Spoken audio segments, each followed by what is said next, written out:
Folks, Black Star Network is here. no punches. I'm real revolutionary right now. Support this man, Black media. He makes sure that our stories are told. Thank you for being the voice of Black America, Roland. Stay black. I love y'all. All momentum we have now, we have to keep this going. The video looks phenomenal. See, this difference between Black Star Network and Black-owned media and something like CNN. You can't be Black-owned media and be scared. It's time to be smart. Bring your eyeballs home. You dig?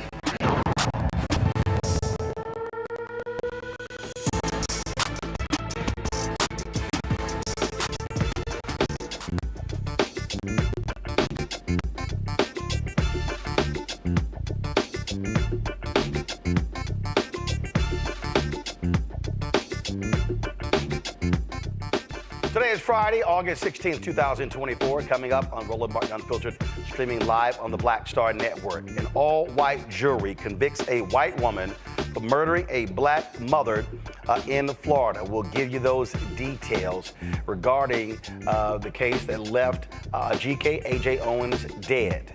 Today in Raleigh, North Carolina, Vice President Kamala Harris unveiled her economic agenda. It includes a proposal for a federal ban on price gouging on groceries, affordable housing, including expanding the housing stock, plus tax breaks for the middle class.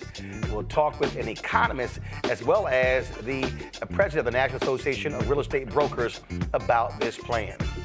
Folks, the Center for Climate Reporting went undercover to publish details of the secretive second phase of Project 2025, led by a former Trump administration official. We'll show you that recording. Also, we'll show you California Congressman Eric Swalwell's new political ad targeting Donald Trump that blends dark humor with a chilling message. President Biden signed a proclamation Friday to establish the Springfield 1908 Race Riot National Monument in Illinois at the site of a deadly attack by a white mob on a black community 116 years ago. That riot is what led to the creation of the NAACP. Speaking of Illinois, the town of Dolton is in more financial trouble. The state comptroller says she will withhold offset funds until the mayor turns over annual financial reports that she has refused thus far to do so. It's time to bring the funk. I'm Roland Martin Unfiltered on the Black Star Network. Let's go.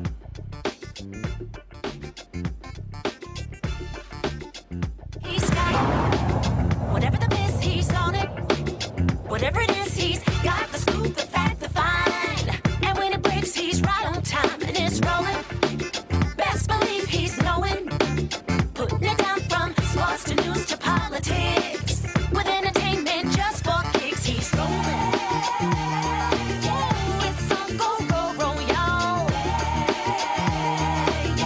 It's Roland Martin, yeah. Rolling with Roland now.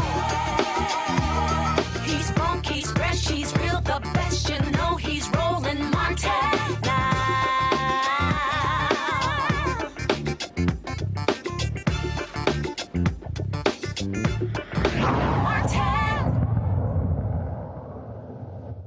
Verdict as to count one. We, the jury, find as to count one of the charge. The defendant is guilty of manslaughter.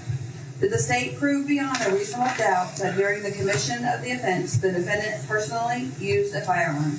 Yes. So say we all, dated the 16th day of August, 2024. Does either side wish to poll the jurors to be polled? Yes, sir. Madam Clerk, please poll the jurors by number only. Juror number 1, is this your verdict? Juror number 2, is this your verdict? Yes. Juror number 3, is this your verdict? Yes. Juror number 4, is this your verdict? Yes. Juror number 5, is this your verdict? Yes. Juror number 6, is this your verdict? Yes. Folks, that was a decision in Florida in the case involving the white woman you saw there who shot and killed Ajike Owens. She fired the shot through a metal door when Owens came to confront her over her throwing some roller skates at her children. Susan Lorincz could very well spend up to 30 years in prison. The 6-person panel of 4 women and 2 men did not buy her self-defense claims. This, of course, was a story that took place last year. You see how she reacted. No remorse whatsoever, no reaction whatsoever. This was just a shocking story. We had Ben Crump on the other day, and he talked about how she wasn't even near the front door when she fired the shots. She fired the shots through a metal door, claiming that she feared for her life. Well, that was absolutely nonsense. And so now that all-white jury has convicted Susan Lorincz of that murder. And again, she could spend 30 years in prison. My panel, Michael Imhotep, hosts the African History Network show out of Detroit. Kelly Bethea, communication strategist out of D.C. Matt Manning, civil rights attorney out of Corpus Christi. Matt, I want to start with you. I mean, it's just so unfortunate. You know, here was a black mother trying to protect her child.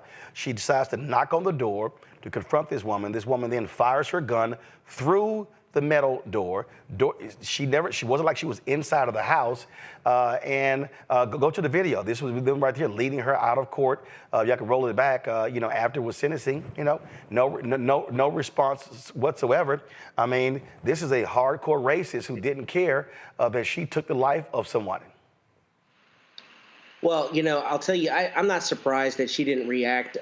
First off, most of the time, judges give an admonishment that nobody can scream or react in a demonstrative way. So that doesn't surprise me. And also, her attorney may have told her not to react because if they intend to appeal, she doesn't want to give any impression that she, thinks she was in fact guilty. But to your point on the crux of the legal issue here, yeah, this is definitely an unreasonable case because self-defense in most places here in Texas, presumably in Florida, is based on a reasonableness finding. So essentially, the 12 people of the jury have to determine whether the person's claim that they were in fear of their life is reasonable. And to your point earlier, this is per se unreasonable.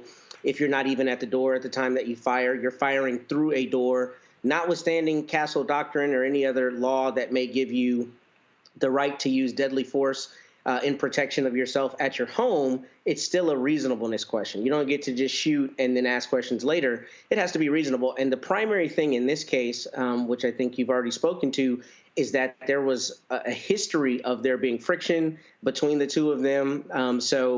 This seems like she just wanted to pull this trigger. And when this woman came, she killed her and then, tried to act as though she was in fear of her life, which is completely unreasonable. And I'm glad that the jury saw that here because sometimes, in Florida and in Texas and other places that are gun-toting places, people get more of the benefit of the doubt than they should. And I'm glad that this jury did not give it to her because the evidence very clearly contradicts that argument from what I've read. Goes to show you, and I always say this, I say this a whole lot, that when it comes to folks with guns, people act differently when they have a gun and when they don't have a gun.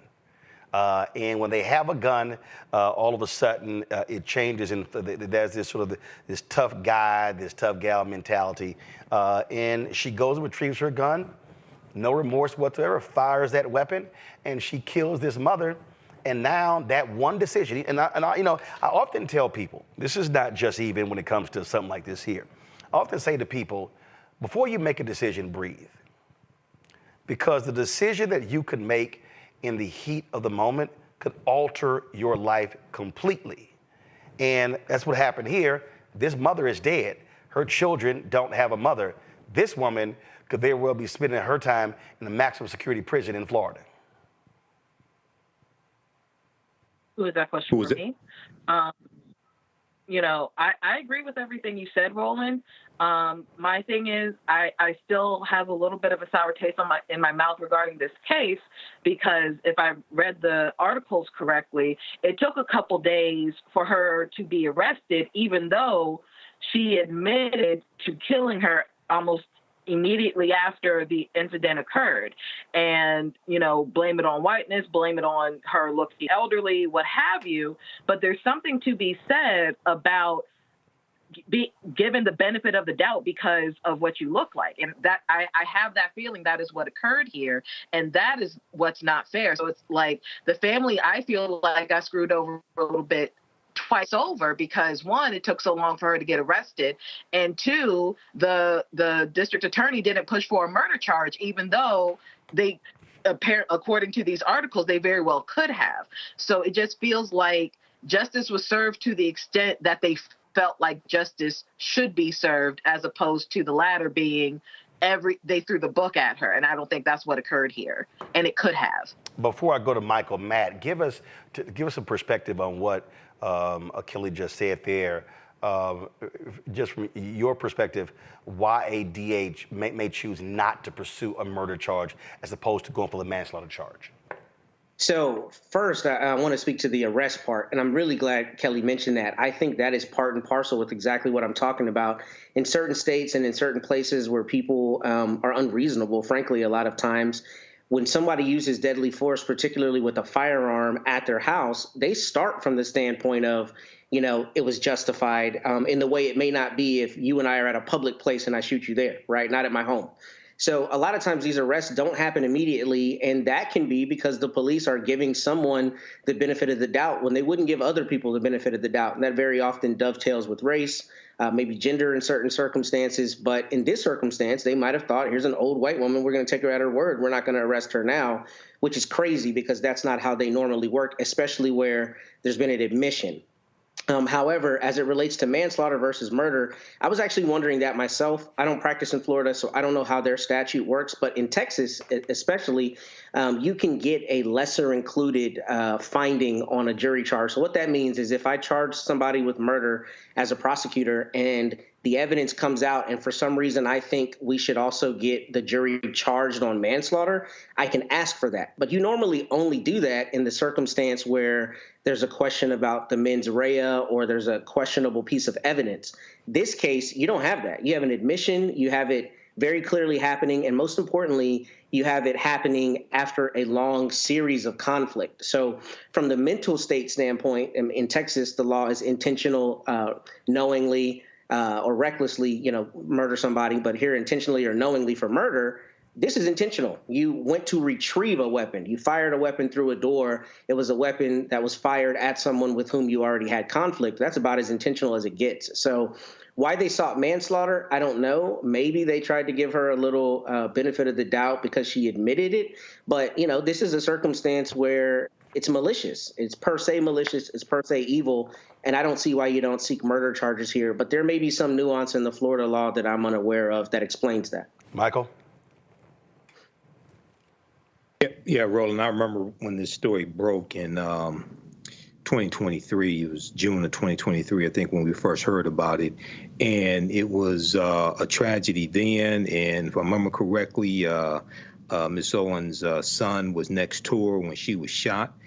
And, I worry about the children and wonder how they're doing as well, because I know they're going to need some therapy behind this tragedy. It's good that we got a conviction today.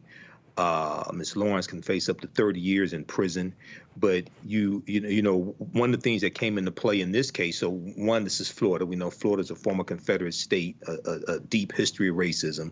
Two, Florida is the state where the stand your ground law started.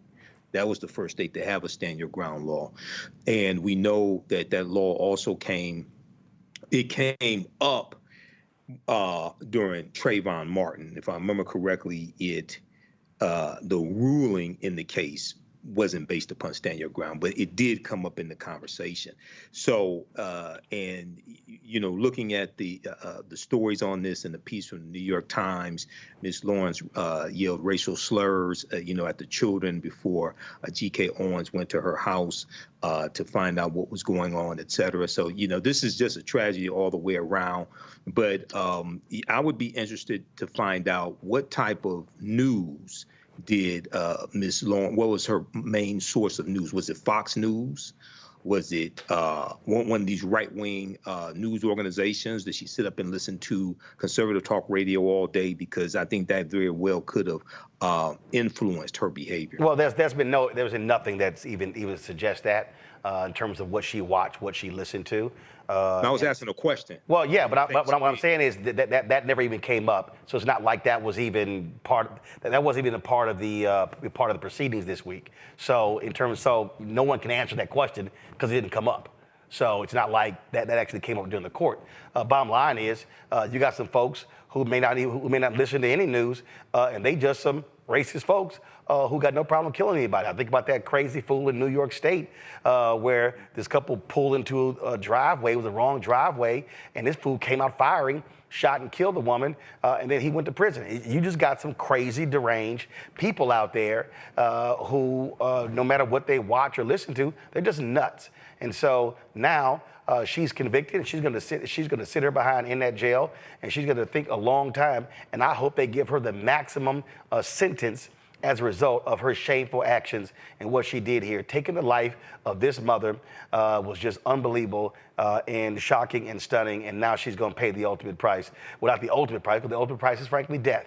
But we'll see what the sentencing is in this case. All right, got to go to break. We come back. We're going to talk about Vice President Kamala Harris unveiling her economic plan. You've got her critics saying, oh my God, this is far too left, when in fact, it actually kind of makes sense. We'll explain. You're watching Roland Martin Unfiltered on the Black Star Network. On the next Get Wealthy with me, Deborah Owens, America's Wealth Coach, Black Americans have 1/10 the wealth of their white counterparts. But how did we get here? It's a huge gap. Well, that's why we need to know the history and what we need to do to turn our income into wealth. Financial author and journalist Rodney Brooks joins us to tell us exactly what we need to do to achieve financial success. You can't talk about why we are, as Black people, where we are, unless you talk about how we got here. Bridging the Gap and Getting Wealthy, only on Black Star Network. Coming soon to the Black Star Network. I still have my NFL contract in my house, having a case. It's 4 of them, my 4-year contract. I got a $600,000 signing bonus. My base salary for that first year was $150,000. Matter of fact, $150,000. $150,000. That's what I made, $150,000. Now think about it. My signing bonus was a forgivable loan, supposedly. When I got traded to the Colts, they made me pay back my signing bonus to them. I had to give them their $600,000 back. Wow. Yeah, I was so pissed. Because, I try to be a man of my word. I'm like, you, I'll give you your money back. Even though I know I earned that money, right. I gave them their money back. I gave them their $600,000 back. But yet, I was this malcontent. I was a bad guy. I'm about the money. It wasn't about the money. It was about doing right. Because I looked at, because you look at contract. Look at John Elway. John Elway was making $1 million, $800,000. I was making $150,000. I was doing everything. And I'm like, but yet I was, I got so many letters, so I just play for free and all that kind of stuff. You don't forget that kind of stuff. Right. That stuff is hurtful.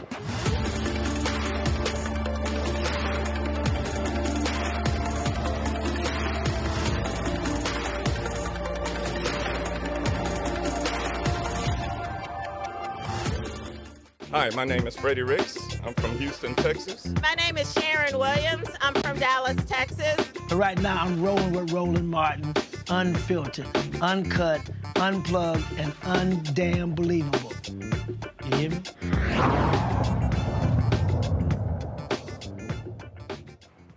Vice President Kamala Harris was in North Carolina today laying out her economic proposals, focusing on food prices, taxes, housing, and medical costs, which she says will empower the middle class. When I am elected president, I will make it a top priority to bring down costs and increase economic security for all Americans. As president, I will take on the high costs that matter most to most Americans, like the cost of food.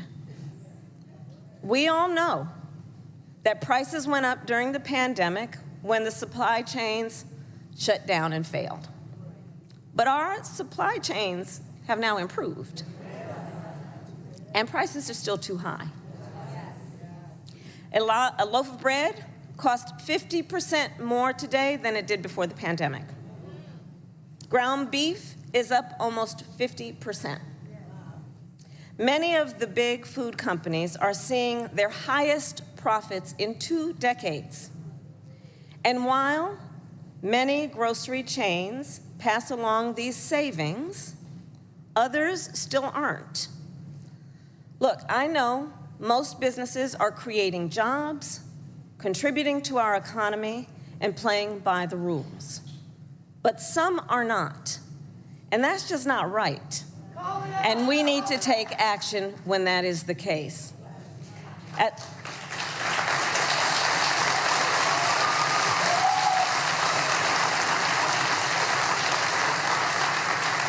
As Attorney General in California, I went after companies that illegally increased prices, including wholesalers that inflated the price of prescription medication, and companies that conspired with competitors to keep prices of electronics high. I won more than $1 billion for consumers.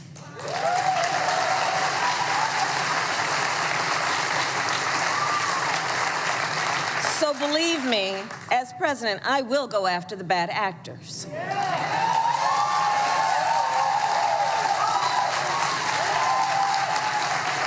And I will work to pass the first ever federal ban on price gouging on food.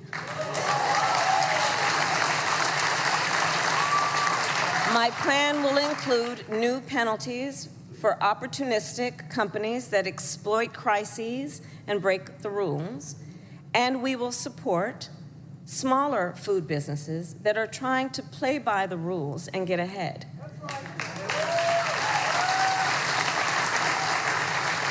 We will help the food industry become more competitive because I believe competition is the lifeblood of our economy. More competition means lower prices for you and your families.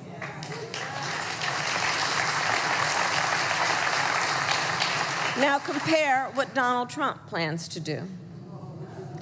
He wants to impose what is, in effect, a national sales tax on everyday products and basic necessities that we import from other countries. That will devastate Americans.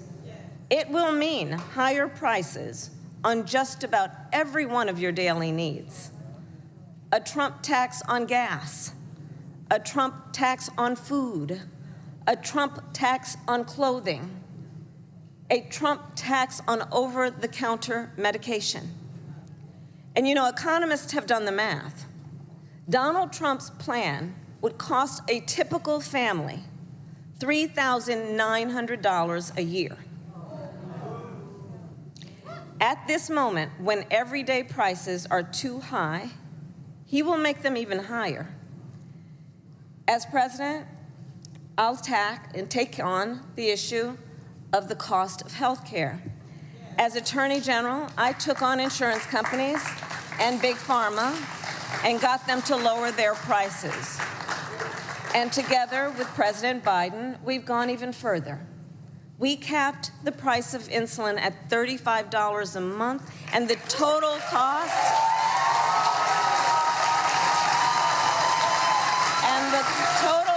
of prescription drugs at $2,000 a year for seniors. We let Medicare negotiate lower drug prices for seniors. And just yesterday, we announced that we are lowering the price by up to 80% for 10 more life-saving drugs.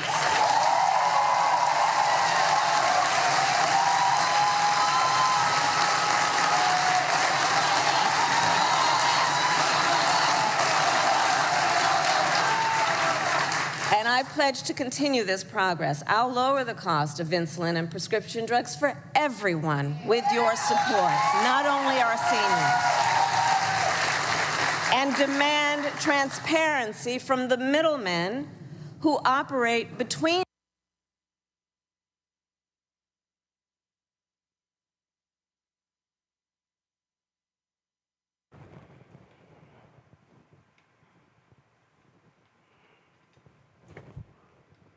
All right, folks, just having some issues there with the video of Vice President Kamala Harris. Guys, let me know when we have that taken care of. What's interesting about this speech. You've had all these different media people, others say, oh, Shanice, release a plan, more details. And then, of course, after it was over, if you watch any of these networks, Shanice, more detail. You're like, really? That's how we're going to do this? And so that's sort of the thing that you constantly hear. So the first there you heard talking about food prices. Do we have the video fixed, folks? Okay, all right. So we're going to try to get that because she also laid out what she wants to do when it comes to housing. That, of course, is a dramatic issue right now in this country because of high rental prices.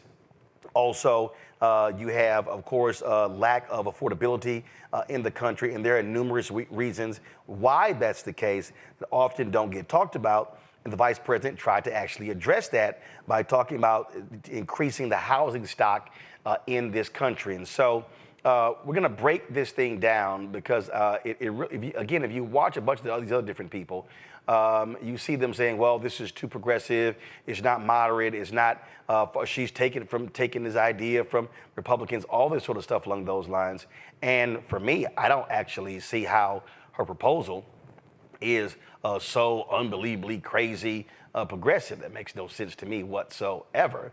And so joining us right now to break this down and to understand it, let's bring up our first guest. She's an economist, been often on the show. She's with the American Economic Liberties Project, Morgan Harper. Glad to have Morgan here. Also, Dr. Courtney Johnson Rose. She's president of the National Association of Real Estate Brokers. Morgan, I want to start with you. I'm going to start with you because I want to deal with the economic piece. I want to deal with the economic piece, the food, then I want to go to housing. So first off, when she's talking about food, all of these people and I see these people going, oh, well, this is ridiculous. The grocery stores, they only have a 1% to 3% profit margin. They're not price gouging. What they're overlooking are all of these food companies that are price gouging. Companies that have been shrinking packages, the size of foods, but also increasing their prices. And so the way I got it, she wasn't talking just about grocery stores. She was talking about the food industry as a whole. Exactly. And I think she was very precise in her choice of words. She said big food companies. And just like you're saying, Roland, it's like that does not mean that we are talking about our mom and pop grocery store down the street or an independent retailer. In many cases, it might not even mean that we're talking about your local chain per se. We're talking about the giants of the food industry that took advantage of consumers during the pandemic. The Kroger CEO was on the record during an investor call saying that inflation was good for them. It's a chance to raise prices on consumers. They're trying now to merge with Albertsons and get even bigger and lay workers off like they've done before. It's also the food suppliers. And I think this is a critical point. She didn't get into it in the speech, but there's some price fixing going on there, too, with this company AgriStats that the Department of Justice is suing, that they are finding ways to collude with each other to increase the cost of meat. That then where does that cost have to go? It's not just going to stay with the suppliers. The suppliers have to pass it on to us as consumers. And so she very much was distinguishing between most businesses, which are hiring people, supporting communities, spurring economic growth, and some of these giants that are trying to break the law and take advantage of consumers and other businesses that are in the market. Yeah, you also have people, the other day Donald Trump was complaining about the price of eggs, things along those lines. Well, you notice they didn't bring this up. Go to my iPad, Anthony, where you had U.S. egg producers that were involved in a price fixing scandal. That actually happened. So this idea of this was from December 2023. So to complain about, oh my God, the price of eggs is up 48%, and you leave out the price fixing scandal, well, hello, and this involved Cal Maine. What does it say here? The country's biggest egg producer. Exactly. And, this idea that this is left or this is Republican or whatever, I think we're entering, and I don't know what you think, I think we're entering this new phase where who cares what you call it? It's reality. It's the reality that most people are experiencing in their lives on a daily basis. And they want politicians, they want elected officials, they want the government to be responsive to that. And I don't know. I mean, to me, that's what I heard of a lot in her speech was like, it sounded like a lot of things that I hear people talking about. Right. And that she has some specific ideas of what to do about it. And again, the problem here is people don't understand these specifics. They don't understand. Listen, the average person is like, yo, I go to the store, I buy stuff, it's high. They're not realizing, okay, as you said, the distribution companies, the deliverers, the food companies themselves, these public companies, and also what all these people were trying to do is, again, recouping their money after COVID. All of these things were actually happening. Also, I want to deal with this because she mentioned competition. And you've mentioned numerous times on this show, Kroger, Albertsons, and Robert Rice talks about this all the time as well. When you have monopolies, and not having competition, they're able to increase prices, and you can't do anything about it because they're the only game in town. And so the Biden-Harris administration has been very aggressive with the Federal Trade Commission in blocking a lot of these mergers. And you've had people like the CEO, David Zaslav of Warner Discovery, who was like, hey, I don't care which party wins. I just want somebody to win who's going to allow for mergers and acquisitions, which really means Donald Trump, because they don't want there to be more competition. They want consolidation. They want not monopolies. Exactly. And I think another critical point with this is that is another one of these threats to democracy. We talk a lot about the threat of having people who don't care about norms in government, who, break laws. But part of the reason why we found ourselves in this mess is once a company gets that large to do whatever they want in the marketplace, then they can also take that power and buy off a lot of politicians to make sure that they don't do anything to stop them or reduce their market influence. And, unfortunately, that's what we have heard from former President Trump talking to big oil executives in his own home saying, hey, essentially government's for sale. Pick me, I'll give you a loan. Meanwhile, the Federal Trade Commission coming out saying we're going to take on collusion of that was happening in big oil industry that's increasing gas prices. So, to me, it does seem like there's a pretty clear contrast here. This should not be controversial stuff. Making sure that you don't have landlords, moving to another one of the issue areas that came up in housing, landlords that are able to price fix, just find like the absolute maximum that people are able or willing to pay and go there and then spread that information throughout the country. That should not be political. That should just be exactly what it is, which is illegal and stopped. Okay, so let's play the rest of the video because she also got into housing, and I want to move towards that. So go ahead and play it. And I pledge to continue this progress. I'll lower the cost of insulin and prescription drugs for everyone with your support, not only our seniors. And demand transparency from the middlemen who operate between Big Pharma and the insurance companies who use opaque practices to raise your drug prices and profit off your need for medicine. 2 months ago, I announced that medical debt will no longer be used against your credit score.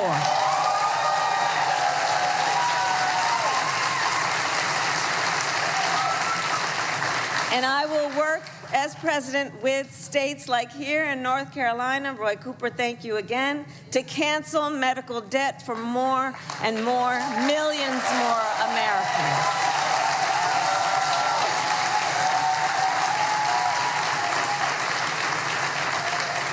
As for Donald Trump, well, he wants to repeal the Affordable Care Act, which 45 million Americans rely on. 45 million Americans rely on it for health care. That would take us back to a time when insurance companies could deny people with pre-existing conditions. We all remember what that was. And we're not going back. We're not going back. We're not going back.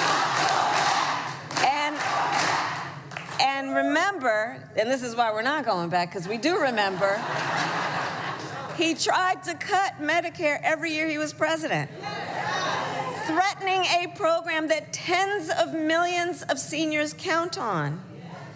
And according to his Project 2025 agenda, he intends to undo our work to bring down prescription drugs, the cost of prescription drugs, and insulin costs. Well, we've come too far to let that happen.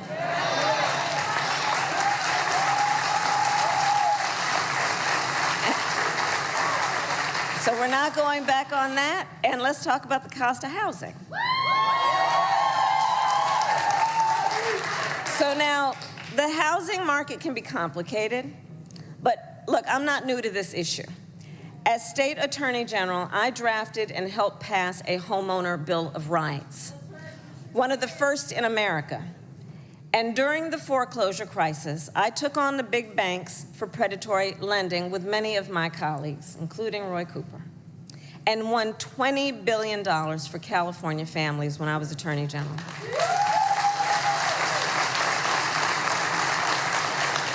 So I know how to fight for people who are being exploited in the housing market. And I know what home ownership means. It's more than a financial transaction. It's so much more than that. It's more than a house. Home ownership and what that means, it's a symbol of the pride that comes with hard work. It's financial security. It represents what you will be able to do for your children.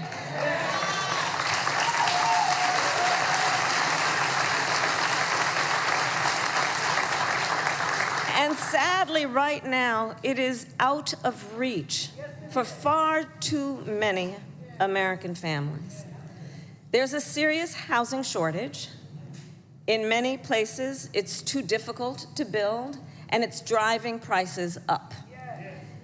As president, I will work in partnership with industry to build the housing we need, both to rent and to buy. We will take down barriers and cut red tape, including at the state and local levels.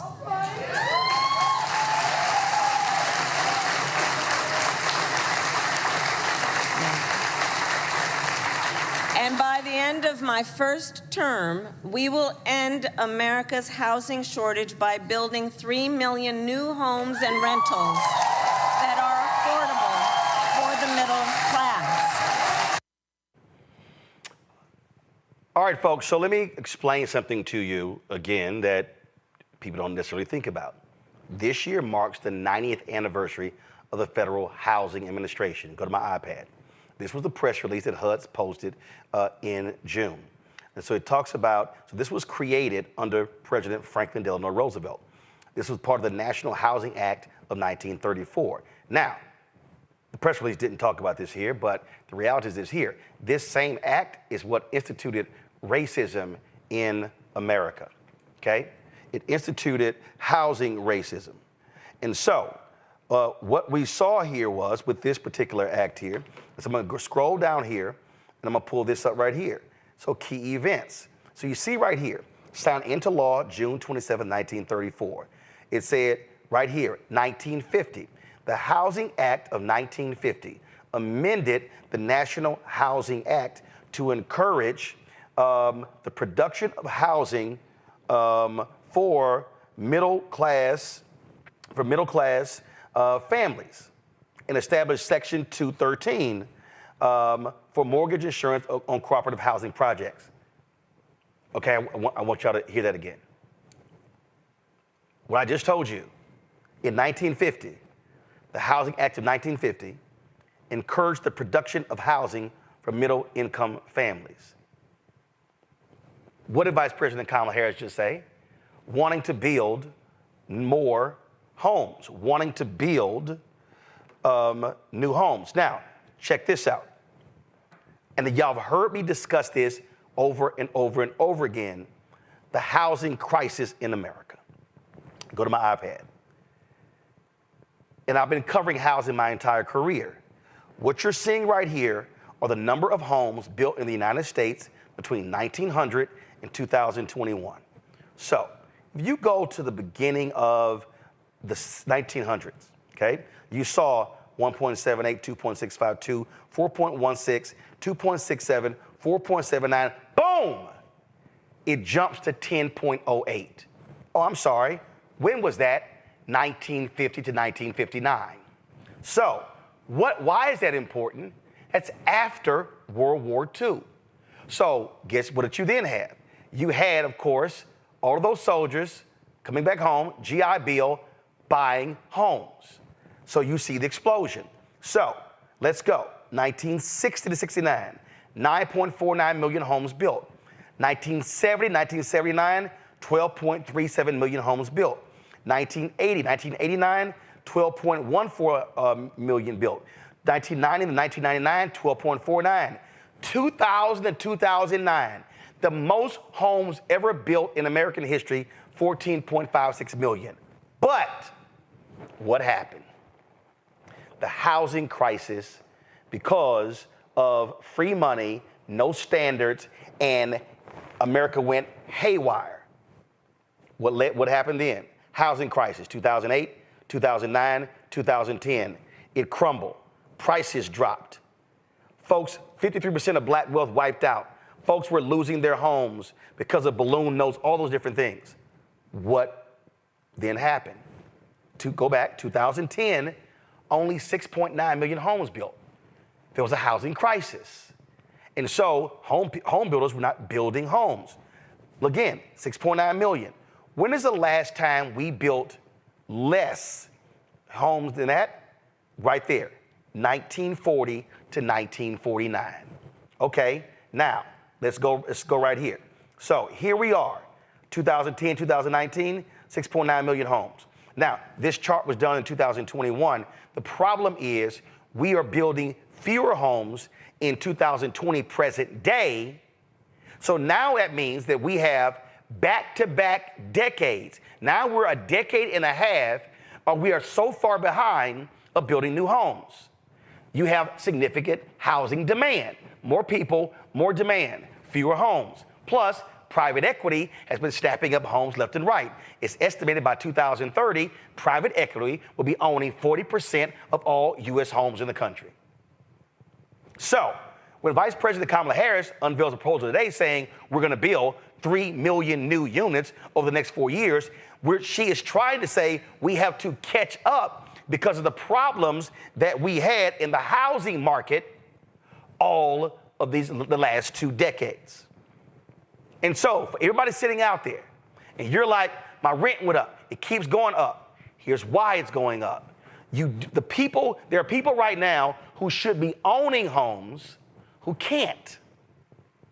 Not just because of mortgage interest rates going up, but because private equity has been buying them. Second of all, and my next guest will explain this as well, baby boomers are holding on to homes.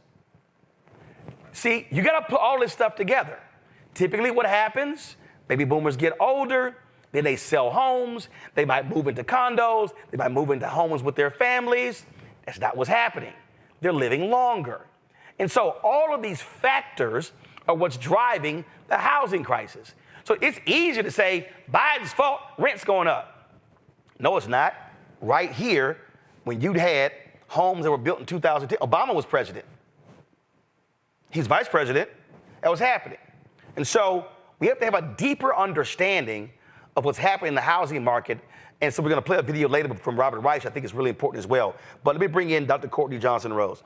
Courtney, what you heard from the vice president today, I think speaks to where we are. First-time home buyers, $25,000 tax credit. Why is that important? Because now, if they have 10%, now I got that $25,000, that really helps. But also, you've got to build more housing stock to drive down these prices because you have pent-up demand. Yes or no? Yes, and Roland, you are so spot on this conversation. Housing is everything. And when we look at this is simply supply and demand. And the supply and demand chain has just been off for so many years. But what we're seeing at NARAB is that it is the biggest impediment to Black homeownership is not our credit, not that we have bad credit, not that we don't have any money, and not that we don't have jobs. It's that there's no housing to purchase because the housing supply has been so low. You mentioned a couple things. One, baby boomers are not moving. They're staying in place because they don't have anywhere to downsize to, which means houses are not coming on the market. Institutional investors, 28% of the market right now, and it's growing every single year, are being by institutional investors. And Courtney, here's the problem. You may have customers. You may have folks that are trying to buy a home, and they've scrapped their money together, and they're like, we really want to buy a home. But then all of a sudden, private equity comes in, and they're like buying a house in cash. So now a homeowner's like, no inspection. How can you compete with that? Right. And the reason I filed for bankruptcy in 2004 because of health issues, because of medical bills. But I came out of that bankruptcy in 2008. Part of the reason why I filed because they were trying to foreclose on my home. I then owned that home outright 4 years later. For the last 5 years, they have blown my phone up with text messages, phone calls, call my daddy, call my sister, call my mama, and it's like, trying to sell your home? I'm like, hell no, stop calling me. And so they want to pay for cash because I own it outright. Yes. And that's what's happening. So a lot of people, and the reason I'm not selling, because my parents are 77, they live in my home. I've had nieces and nephews who've also lived there as well. So that actually helps my family economically because they're not having to be in this housing market because I own it. But what we're dealing with is, right now, you have regular, ordinary people. They cannot compete against private equity with all their money. They can't. If they present an offer, Roland, that has, we need 3% help towards closing costs, so we're using a down payment assistance program, they cannot compete against private equity firms that are cash, no appraisal, no inspection, and close in 7 days. So what it makes it is that our buyers that are qualified can't find a home. Fannie Mae has a stat out now that shows that there's more than 2 million mortgage-ready Black Americans. That means they have the credit, they have the income to purchase a home, but there's not a home out there available for them. So this plan from Vice President Harris is exciting. It's spot on. It's what's needed to spur the economy. The other thing that we're experiencing is our people are paying so much in rent. It's unreal. We have families that 60 to 70% of their income is spent just for a rent. But first of all, you just said it. You just said there are 2 million eligible Black people. They should actually be homeowners. They should be homeowners. They should need rent. Right. So the problem is when you can't get a home, you have to rent. Now the folks with the apartment, they know pent up demand, so they like add 500, add 800, add 1,000. Now you have no choice because you can't go anywhere. So if you're not building apartment complexes, if you're not building new homes, then this problem simply intensifies and gets worse. And so you have to have, and I had somebody in a chat like, Roland saying vote blue no matter what. No, this is affecting Republicans, conservatives, white people, Latinos. I mean, I went back and looked, Courtney, it's crazy. I went back and looked at the neighborhood that I grew up in. Yeah. Okay. And I've been back. Yeah. I'm looking at home prices and I'm like, what? That makes any sense. Literally, I'm talking about, I'm looking at home prices, houses not even 1,500 square feet, 1,800 square feet that are $400,000, $500,000, and $600,000. 20, 30-year-old homes too. That's insane. It's unreal. And then you couple that, Roland, with the high interest rates. And now your monthly payments are just astronomical. The other thing that we're seeing is that the number one group that is becoming homeless are older Black women that are on fixed income. So what happens, the people that should be buying a home don't have a home to buy. So now they're in the rental community. Somebody just posted in our chat, my studio apartment is $1,875 a month. What's crazy, Courtney, when I bought my house and I had a high interest rate, the note was $1,400. Yes, my first house was $897. 2-bedroom, 2-car garage, townhome, $800 a month. It doesn't exist anymore. You can't rent anything for $800 a month.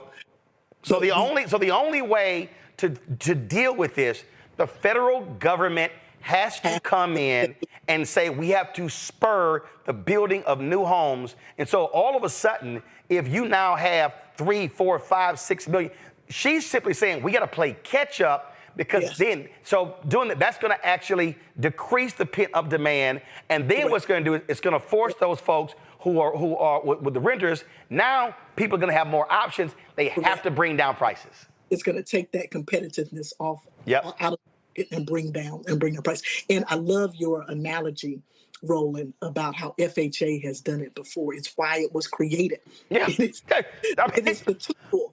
So now we have to use the tool to do it again. But that's what the tool was created to actually do. And her plan is utilizing the tool that's at our fingertips to be able to spur this economy. The other thing I want to mention is that housing affects so much of the economy. You have construction workers that get jobs.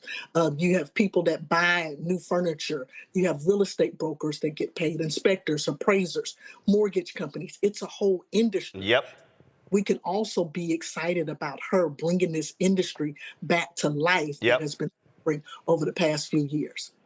Yep, absolutely. And so I just, for people out there, they really need to understand how deep and broad this is. And it's not just so simple as, well, it's Biden's fault, it's Harris's fault, or if a Republican was in place. We have to recognize the crisis that we are in right now was 20 years in the making. And Courtney, I'll be honest, I remember, and people were mad at me because I was critical of President Obama in 2009 and 2010 when I said, don't let the banks off the hook. Because what happened, Courtney, was we bailed the bank. Remember those, it was called toxic assets. Those were the home mortgages. We bailed the banks out. They held onto those home loans.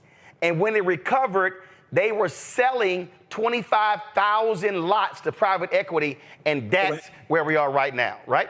Yeah, and what happens with the private equity that hurts so bad is that they buy in our communities, Roland. They get the properties, pennies on the dollar, they turn them around, and they make them rental units. Boom. So we end up renting the same property that we should have the opportunity to buy. We end up renting them, and we never get it back as part of the housing stock. It turns into a permanent rental property that these companies do, and then they collect rent from us. And then they add the other piece, because you know this as well. When neighborhoods transform from being homeowners to renters, that actually drives down those neighborhoods because those folks are transient, so they're not taking care of their yards. They're not fixing up their properties, not investing in their properties. So the value of the neighborhood can actually go down when it becomes a rental neighborhood. And if you're a homeowner in that neighborhood, now your value is decreased because the institutionalized investors that, by the way, don't live in the same state, by the way, don't keep up the actual property, by the way, use an outside property management company. So that value now is taken away from our communities when there's people that could be homeowners in those properties. Absolutely. So I hope folk first of all, I guarantee our audience got way more out of this than what in the hell they could get on CNN and the rest of these people, because they're focused on political stuff when, no, this is a real issue when it comes to housing. People's issue. This is, we're so excited to hear it and to hear it being addressed in such a robust way. It is what is needed, and it is what will help communities move forward. And you mentioned this too, Roland. This is not just a Black problem. This is an American problem. Yep, absolutely. It's in neighborhoods and cities all across the country. Courtney Johnson-Rose, we appreciate it. Thanks a lot. Thank you for having me. We appreciate it. I want to bring my panel here, Matt, Kelly, and Michael. Kelly, I'll start with you. Again, it's amazing when I'm watching.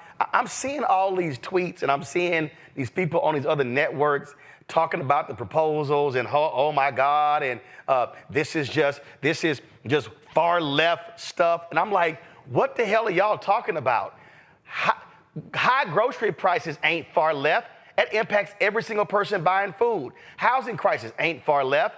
So this is the problem why I can't even watch these people, because they want to see this all through a left-right prism when no, this is truly an American problem. It is an American problem, but I just have to note that it is refreshing to see someone at a podium who not only knows what she's talking about, but is able to explain it, has proof that she has done something akin to this before, and didn't need props regarding Cheerios that she apparently saw for the first time in 20 years. So it is refreshing to see a potential president acting presidential as opposed to a former president who was never presidential in the first place. But to your point about this being an American issue, you are absolutely right, which is why it has been so frustrating over the past 12 years, really, of seeing Republicans who are either solid middle class or lower looking to Trump as he's the Messiah who truly cannot relate to the problems that they have, but also can't conceive the notion that Democrats can also help them too, because it is an American issue. So, like I said, this is a very refreshing take on an issue that has been, as you have so brilliantly laid out, has been decades in the making, almost a century, according to that chart.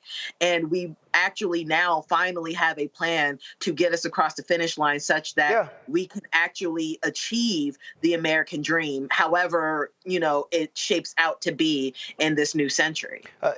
This is the level of stupidity we're dealing with here, Michael. Go to my iPad. This was a post from this idiot J.D. Vance, Donald Trump's VP running mate. Kamala Harris wants to give $25,000 to illegal aliens to buy American homes. This will only further exacerbate the housing shortage in our country. It's a disgrace. We should make it easier and more affordable for American citizens to buy homes. Dumbass, she is. See, this is what's matter of fact, it was some black dude, I don't know what the hell his name is. He posted, I blasted his silly ass on Twitter. Let me if I can find it. And he was complaining about same thing. Well, what does she mean by first-time homeowners? She not talking to black people.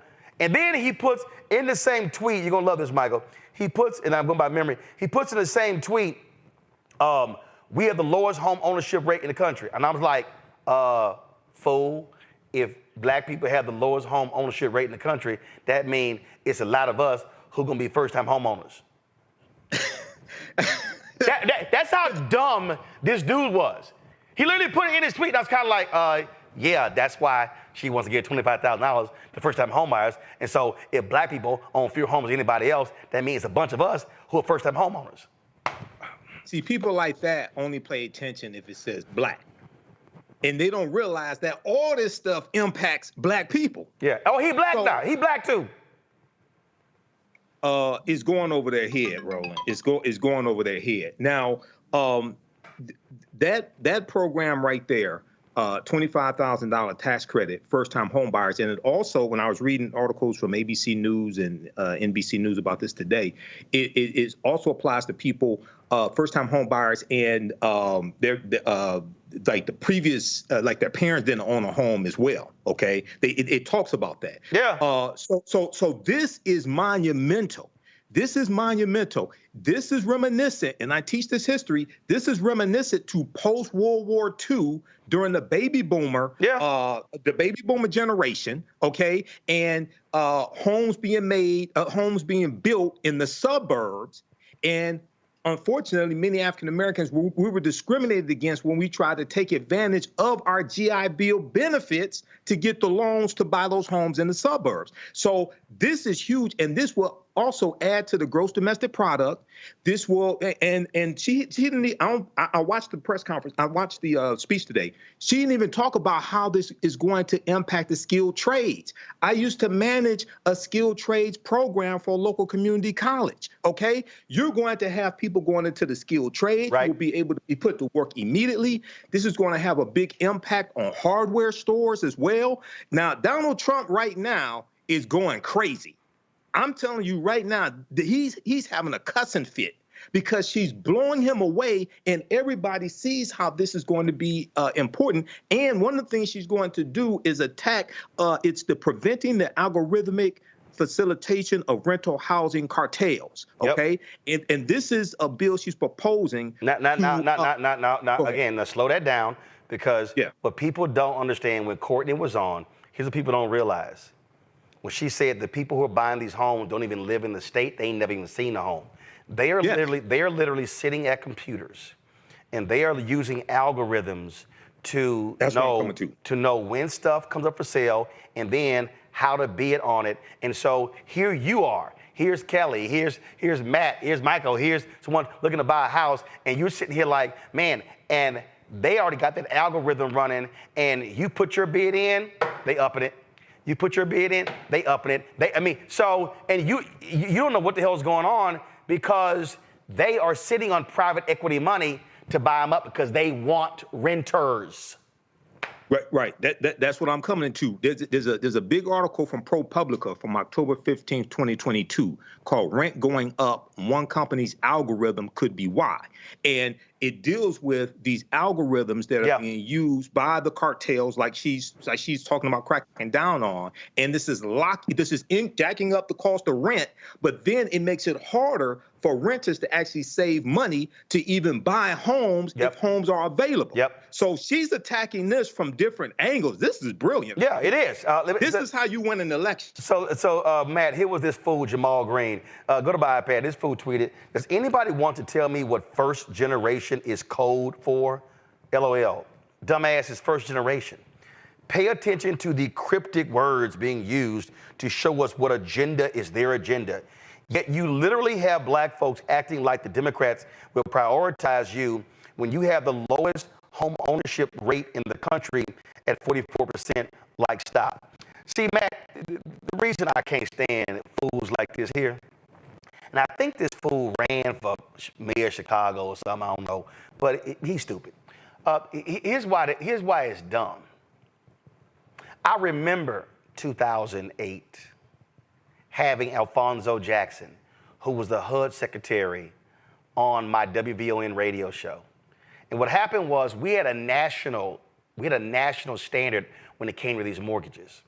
Republicans pushed for, what's their magic word?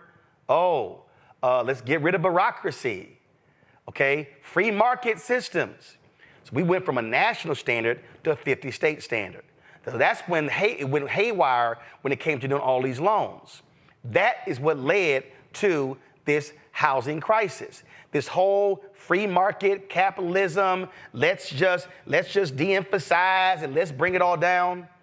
And what this fool doesn't realize is that is what crashed the market, and that's what caused 53% of black wealth to be wiped out.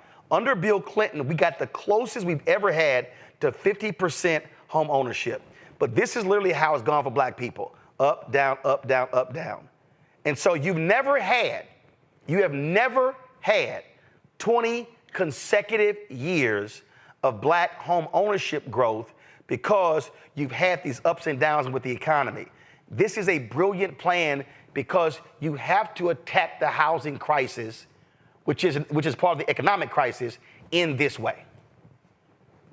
Yeah, and I'll readily concede I don't understand the economics of everything to the extent I would like to, but one thing I do know is it is often said that a home is the biggest driver for generational wealth, right? So anything that democratizes the opportunity to own a home, particularly for people who have been kept out of the process en masse, i.e. us, black people, then I don't think that's a problem. But I think part of this really is a philosophical issue.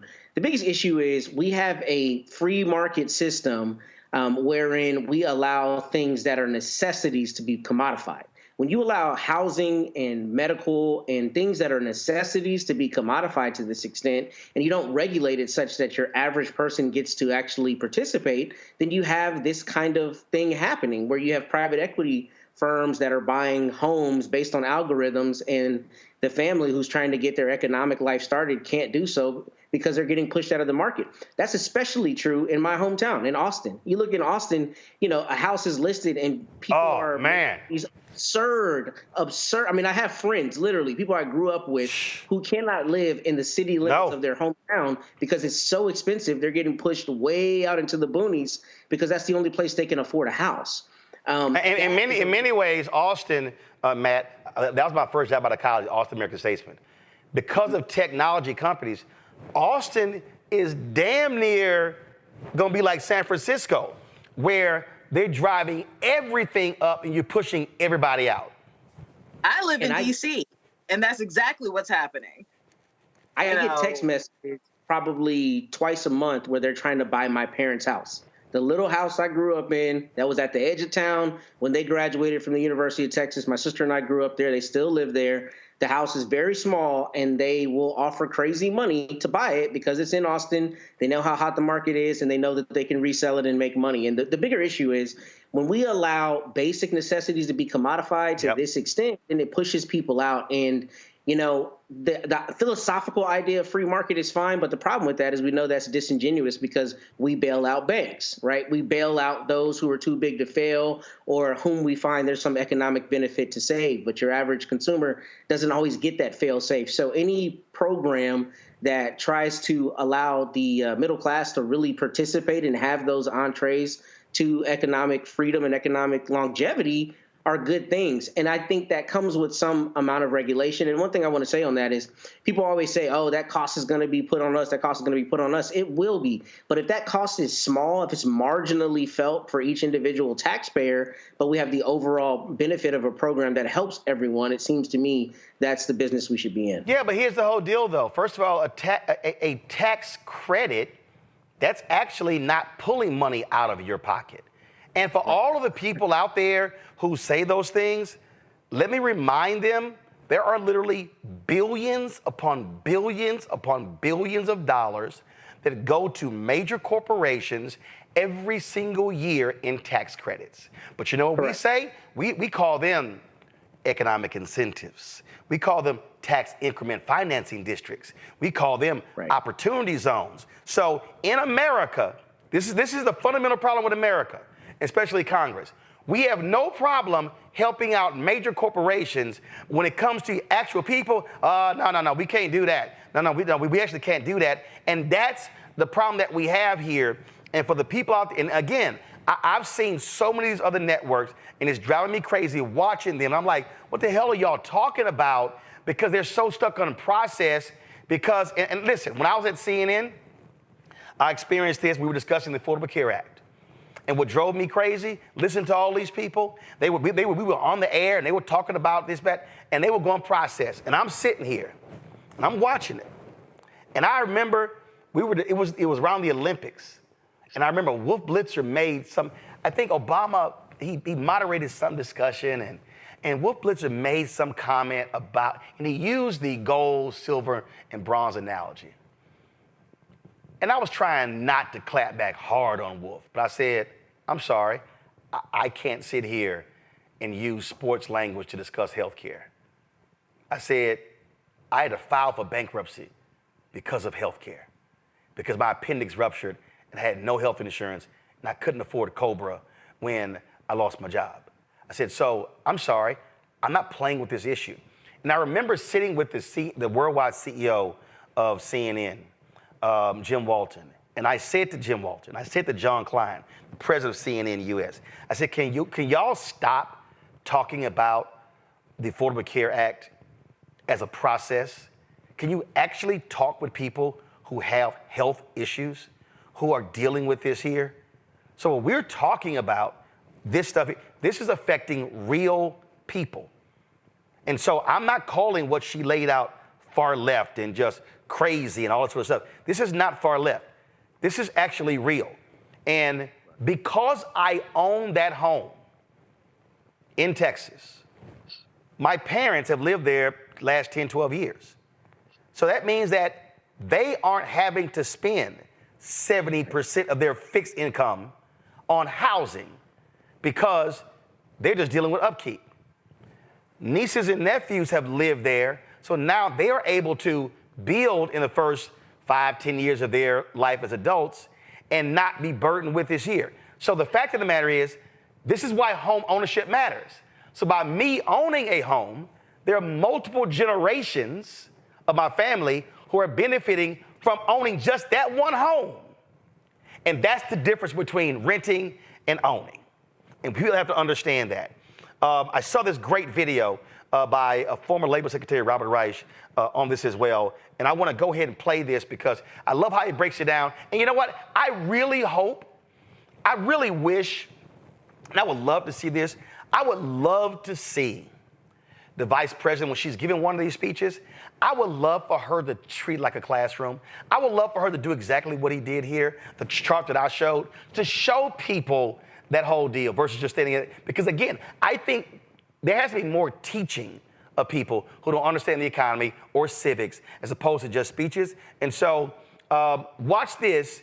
And this, I hope people also, after we've talked about it and watch this, they'll really understand how these things are all linked. Roll it. Rent is skyrocketing, and home buying is out of reach for millions. One big reason why? Wall Street. Hedge funds and private equity firms have been buying up hundreds of thousands of homes that would otherwise be purchased by people. Wall Street's appetite for housing ramped up after the 2008 financial crisis. As you'll recall, the street's excessive greed created a housing bubble that burst. Millions of people lost their homes to foreclosure. Did the street learn a lesson? Of course not. It got bailed out. Then it began picking off the scraps of the housing market it had just destroyed, gobbling up foreclosed homes at fire sale prices, which it then sold or rented for big profits. Investor purchases hit their peak in 2022, accounting for around 28% of all home sales in America. Home buyers frequently reported being outbid by cash offers made by investors. So-called iBuyers used algorithms to instantly buy homes before offers could even be made by actual human beings. If the present trend continues, by 2030, Wall Street investors may control 40% of U.S. single-family rental homes. Partly as a result, home ownership, a cornerstone of generational wealth and a big part of the American dream, is increasingly out of reach for a large number of Americans, especially young people. Now, Wall Street's feasting has slowed recently due to rising home prices, but that hasn't stopped them from specifically targeting more modestly priced homes, buying up a record share of the country's most affordable homes at the end of 2023. They've also been most active in bigger cities, particularly in the Sun Belt, which has become an increasingly expensive place to live. And they're pointedly going after neighborhoods that are home to communities of color. For example, in one diverse neighborhood in Charlotte, North Carolina, Wall Street-backed investors bought half of the homes that sold in 2021 and 2022. On a single block, investors bought every house but one and turned them into rentals. Folks, it's a vicious cycle. First, you're outbid by investors. Then you may be stuck renting from them at excessive prices that leave you with even less money to put up for a new home. Rinse, repeat. Now, I want to be clear. This is just one part of the problem with housing in America. The lack of supply is considered the biggest reason why home prices and rents have soared and are outpacing recent wage gains. But Wall Street sinking its teeth into whatever is left on the market is making the supply problem even worse. So what can we do about this? Start by getting Wall Street out of our homes. Democrats have introduced a bill in both houses of Congress to ban hedge funds and private equity firms from buying or owning single-family homes. If signed into law, this could increase the supply of homes available to individual buyers, thereby making housing more affordable. President Biden has also made it a priority to tackle the housing crisis, proposing billions in funding to increase the supply of homes and tax credits to help actual people buy them. Now, I have no delusions that any of this will be easy to get done, but these plans provide a roadmap of where the country could head under the right leadership. So many Americans I meet these days are cynical about the country. I understand their cynicism. But cynicism can be a self-fulfilling prophecy if it means giving up the fight. The captains of American industry and Wall Street would like nothing better than for the rest of us to give up that fight so they can take it all. I say we keep fighting.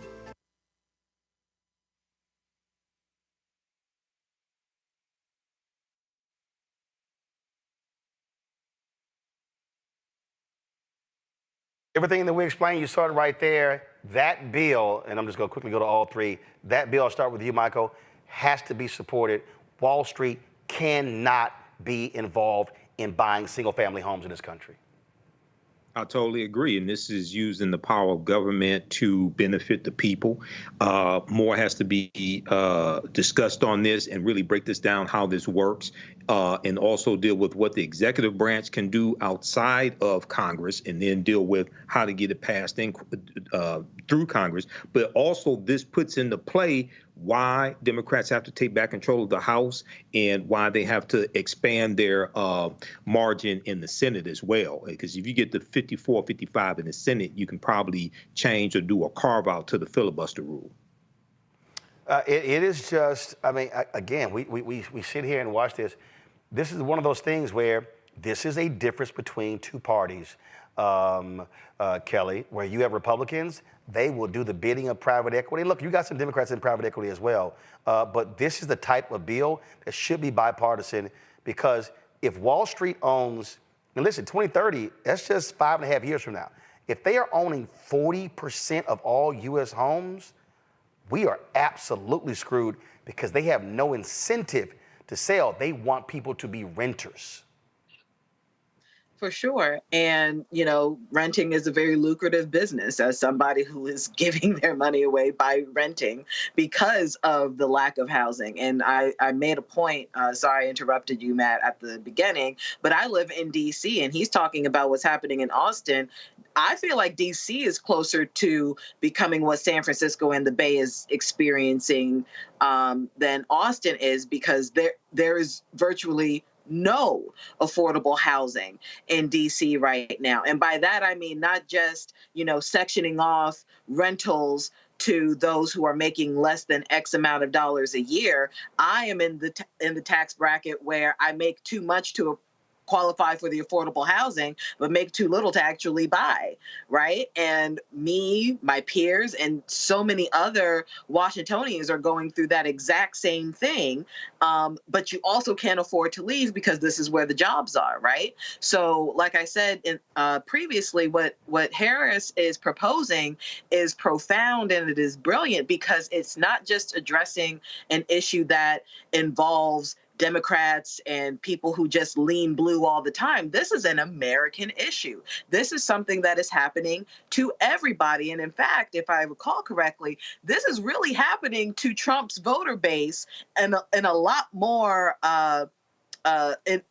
there are a lot more dire straits than the demographics that are voting blue. And yet they are voting for Trump because that information isn't getting to them in a way that, you know, is frankly opening their eyes, right? You know, and that's a layered conversation in and of itself. But this is an American issue. This affects everybody, black, white, brown, beige, what have you.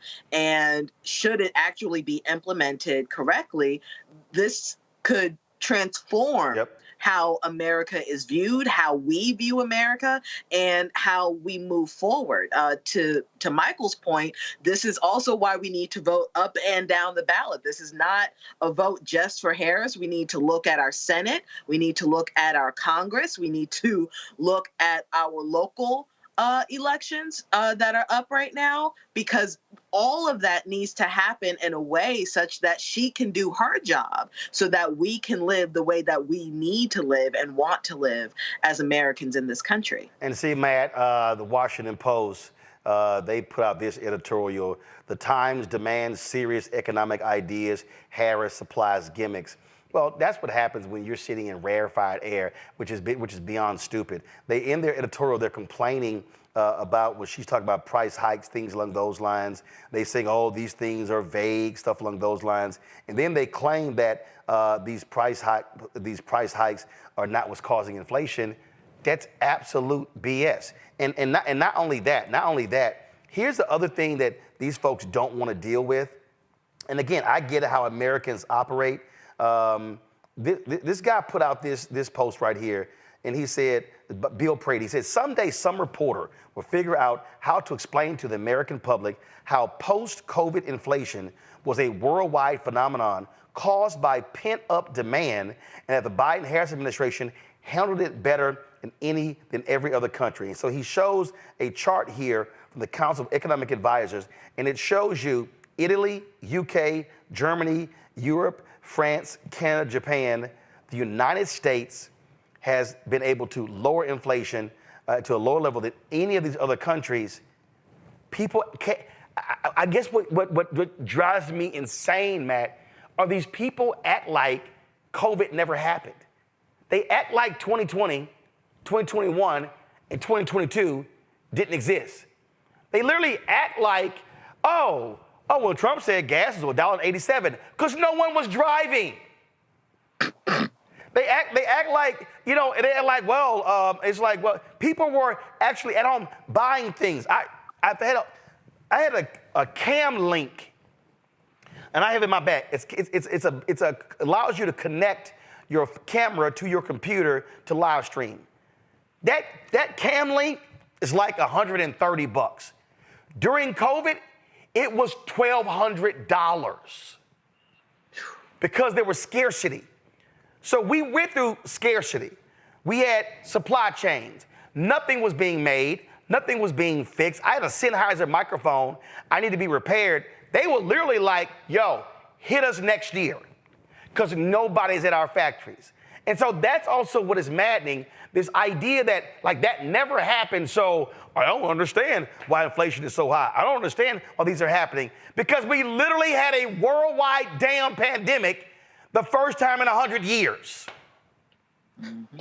Yeah. I mean, I don't think I even really need to opine on that because I think you're right. And I think that revisionist history allows people to cast policy and economic conversations in whatever confines they want. But all I'll really add to this as it relates to, the way I've seen this covered is it's interesting that you brought up that Washington Post editorial because I didn't get a chance to read the actual article. But The Atlantic put out what I thought was kind of a hit job headline about Vice President Harris's policies, just basically saying something to the same effect. I saw it. Policies, and I don't remember the words they used. I don't want to mischaracterize it, but it was just something attacking that. And what I've seen even more insidious, if you will, is from some of the other news outlets. They have characterized such policies from both Vice President Harris and Mr. Trump as, quote, populism. The reason I think that's problematic is because populism means a certain thing and it has a certain connotation. Yep. But as we've been discussing during this segment, this is about people. And what we forget with our government is we give all these dignitaries this power, and we parrot their talking points and all this stuff, but they work for us at the end of the day.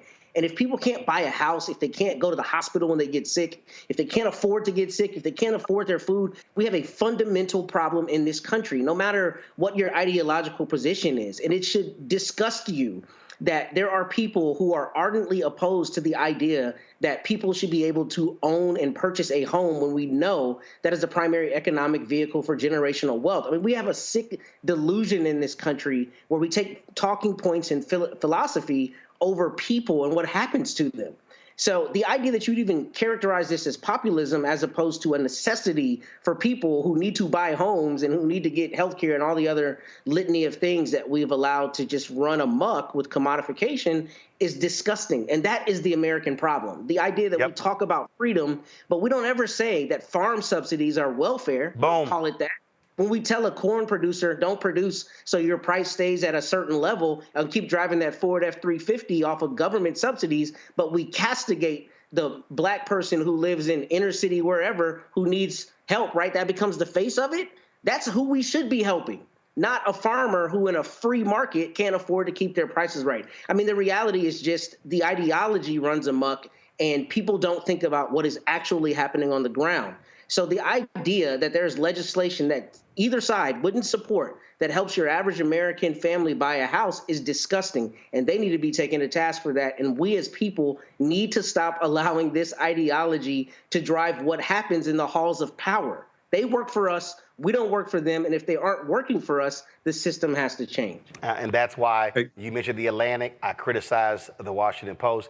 This is also what happens when media elites are opining on stuff and they're not understanding regular, ordinary people.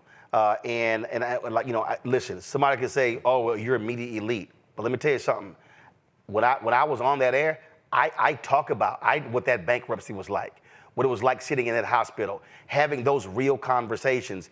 And that's the fundamental problem that we're facing. We're not seeing those type of discussions. Got to go to break. We'll be right back with more news to talk about on Roland Martin Unfiltered. Don't forget to support us in what we do. Y'all, what you just heard here with black experts and all that, ain't nobody else in black-owned media doing. Anybody doing? You're not going to see this show on BET. You're not going to see it on Black Enterprise, Essence, Blavity, The Griot, TV One, all these different, everybody. You're not. Your support for the work that we do is critical because we've got to have platforms. We've got to have shows that speak to our issues in our way. And so that's why it's important. So send your check and money order to P.O. Box 57196, Washington, D.C. 20037-0196. Cash App, $RM Unfiltered, PayPal, R Martin Unfiltered. Venmo is RM Unfiltered. Zelle, Roland at RolandSMartin.com, Roland at RolandMartinUnfiltered.com. We'll be right back. Next on The Black Table with me, Greg Carr. We featured the brand new work of Professor Ajike Porter, which, simply put, is a revolutionary reframing of the African experience in this country. It's the one legal article everyone, and I mean everyone, should read.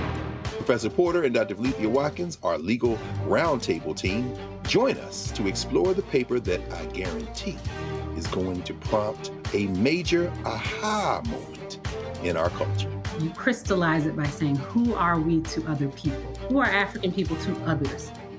Governance is our thing. Who are we to each other? The structures we create for ourselves, how we order the universe as African people. That's next on The Black Table, here on the Black Star Network.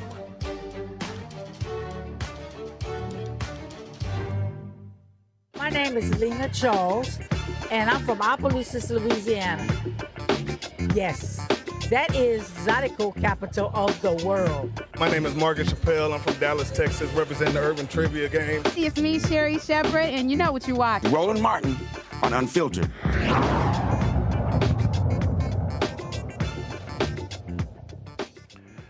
President Joe Biden today signed a proclamation designating a national monument at the site of the deadly 1908 race riot in Springfield, Illinois, a tragedy that led to the creation of the NAACP. The riot killed several black residents and destroyed dozens of black homes and businesses. It exemplified the ongoing racial tensions across the United States, including in northern states. Here is President Biden. Welcome all my former colleagues, and members of the administration and those outside the administration that made this happen. I want to say one thing at the outset. I never thought that, having been in the Senate for so many years, as well as Vice President for 12 years, for 8 years, and President for 4 years, that I'd have to worry about people wanting to erase history, to literally erase history, what we can't read, what we can't write. And what I'm excited about, beyond the specifics of this, we're rewriting history, we're allowing history to be written what happened. So our children, our grandchildren, everybody understands what happened and what could still happen. Matter of fact, something happened here similar recently. And so, I want to thank, especially thanks to Senator Duckworth and Senator Durbin and Representative Badinsky, like Biden-Dinsky. By the way, I moved from an Irish neighborhood in Scranton when it was cold. I moved down to Delaware. I was the only kid in the neighborhood named it SKI. But look, over 100 years ago this week, a mob not far from Lincoln's home unleashed a race riot in Springfield, and that literally shocked the conscience of the nation. It shocked the conscience of the nation. But these folks worked so hard to make sure, a lot of people forgot it. There was railroad tracks there, there was a lot going on there. And people forgot it, as if, it didn't happen. You listen to some of our colleagues and think, oh, no. We've never had this problem. Well, you're going to continue to have these problems as we talk about the problems we had before and making sure we solve them. That also sparked the creation of the NAACP, and leaders here today, one of the most important organizations, in my view, in this country. By signing this designation for Springfield 1908 Race Riot National Monument, we remind ourselves we have no safe harbor unless we continue to remind people what happened. What happened. It's really important. And I'm, you know, as you've heard me say, when I had an operation years ago, the doctor told me what my chances were, and he said, you know, your problem is you're a senator. He said, you're a congenital optimist. Well, I am an optimist. I'm optimistic about this country because we're good people. But we can't let these things fade. And I want to thank the engineering firm that went out and found the remnants of the facility. I want to thank the Catholic Hospital for donating the site that was there to make this happen. And all these people. All right, folks. Democratic Congressman, go to another story. Democratic Congressman Eric Swalwell dropped this new ad asking a simple question. You wouldn't trust him with your kid, would you? Man, I love this. Watch it. I love you. Have a great day at school. Dictator on day one. There will have to be some form of punishment for women. Roe vs. Wade was terminated. Fire, fury, bloodbath. Now get in. You know what, honey?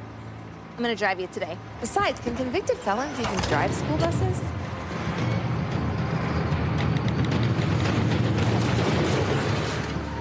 If you wouldn't trust him with your kid, why would you trust him with your country? That was pretty good. The folks at the Lincoln Project, they also dropped this video here. Check this out, y'all.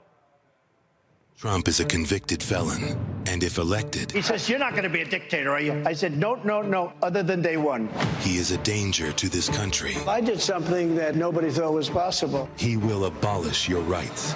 I got rid of Roe v. Wade. He's a danger to our democracy. I need 11,000 votes. Give me a break. There's nothing wrong with saying that you've recalculated.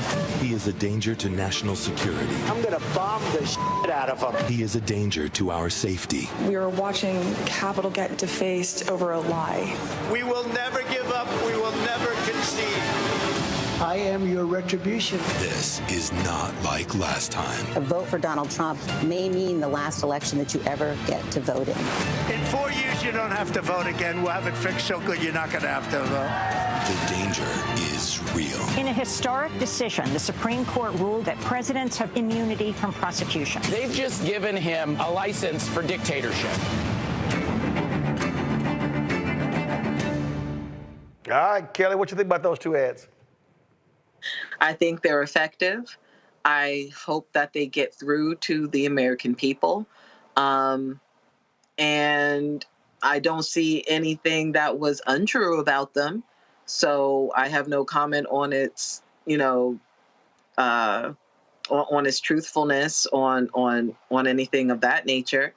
I want to see more of this, but specifically, I want to see more of it from the left. Lincoln Project is technically speaking a right wing but common sense nonprofit aimed at illuminating the truth within its party. I need an equivalent of that for the Democrats, right? We're kind of sort of getting there when it comes to Kamala's pick for vice president being Governor Walz. He was the person who started people talking about how weird they are. He was one of the first people, if not the first person, to say, Trump is just weird. The Republicans are just weird. Right. We need to get underneath that and have messaging carrying that out, not just, name calling wise, but providing substantive evidence in our advertising as to why they're weird, as to why they're creepy, as to why they are not fit to be in civic engagement with us because they're not civil, right? So, again, my thoughts on the ads, they're great, but we need something on the left saying virtually the same thing. Well, Kelly, the first ad was from Eric Swalwell, who's a Democratic Oh, congressman. well, yeah. So that was from the You're left. correct. So that was from the left. I'm talking about Lincoln Project. No, I got you. But you have people like Don Winslow. You have Midas Touch. You got folks out there who are doing those things, who are being far more aggressive. But you also have a campaign that's actually more aggressive than Democrats normally are. You see that Correct. in a lot of their press releases. This right here, Michael, I think, and you see the Harris campaign really leaning in on this. And I've seen a lot of veterans really ticked off when Donald Trump made this comment in one of his speeches. Say, Miriam, I watched Sheldon sitting so proud in the White House when we gave Miriam the Presidential Medal of Freedom. That's the highest award you can get as a civilian. It's the equivalent of the Congressional Medal of Honor, but civilian version. It's actually much better because everyone gets the Congressional Medal of Honor. That's soldiers. They're either in very bad shape because they've been hit so many times by bullets, or they're dead. She gets it. And she's a healthy, beautiful woman. And they're rated equal. I'm sorry. Did that fool just say this? Did he just say this here? Did y'all? I want y'all to hear this again, y'all, because I'm playing this video straight from Twitter. But I want y'all to hear what this fool just said.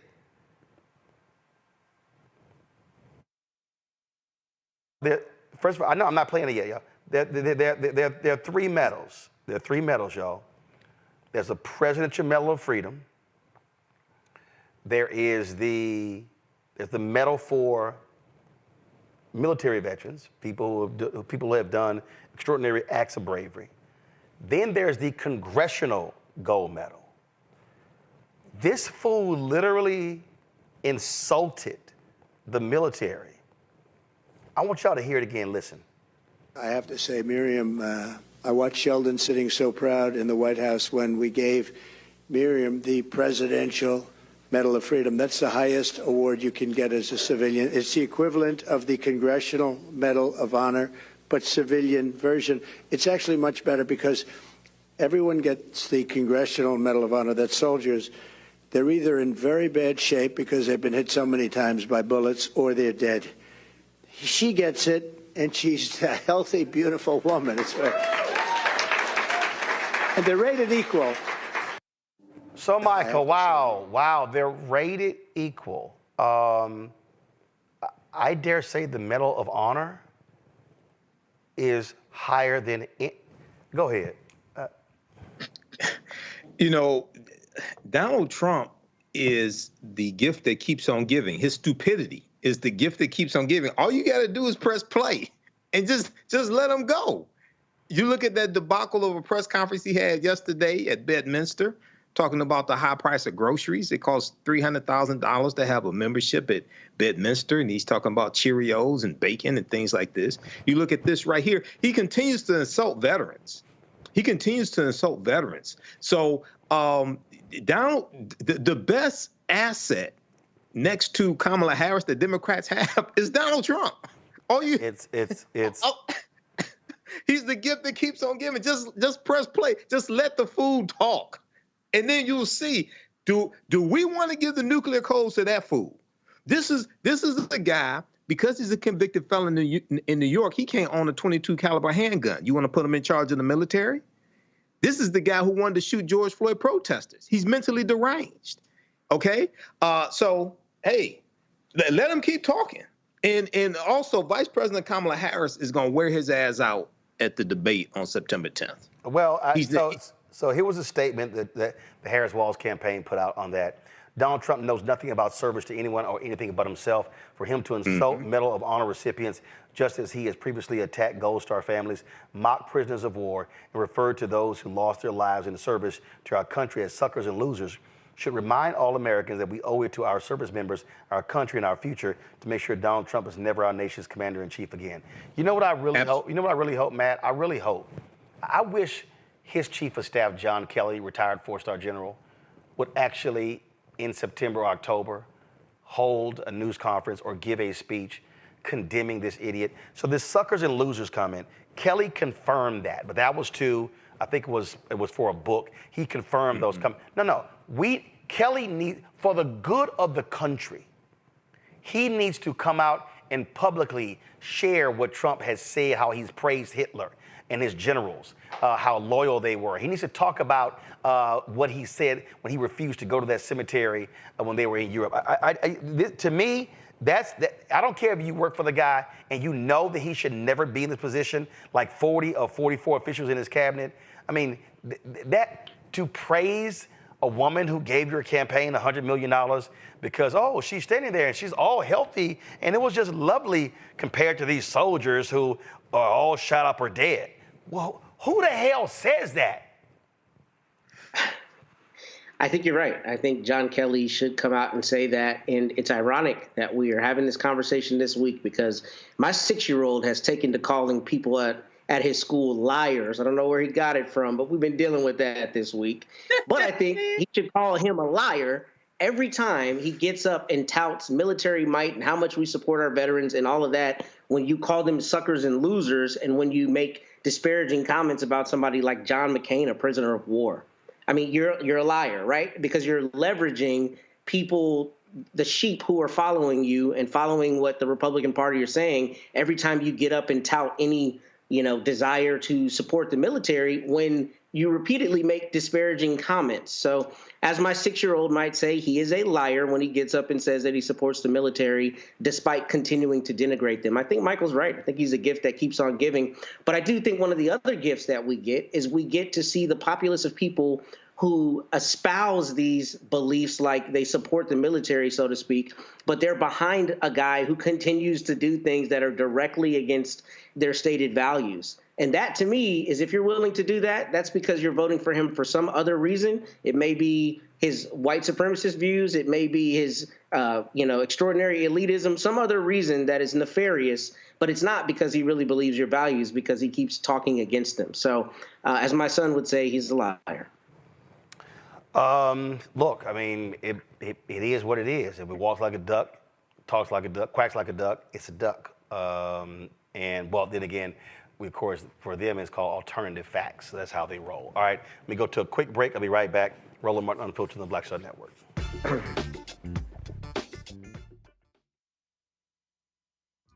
Next on A Balanced Life, we're talking everything from prayer to exercise to positive affirmations and everything that's needed to keep you strong and along your way. That's on a next A Balanced Life with me, Dr. Jackie, on Black Star Network. Hello, I'm Jamia Pugh. I am from Coatesville, Pennsylvania, just an hour right outside of Philadelphia. My name is Jasmine Pugh. I'm also from Coatesville, Pennsylvania. You are watching Roland Martin Unfiltered. Stay right here.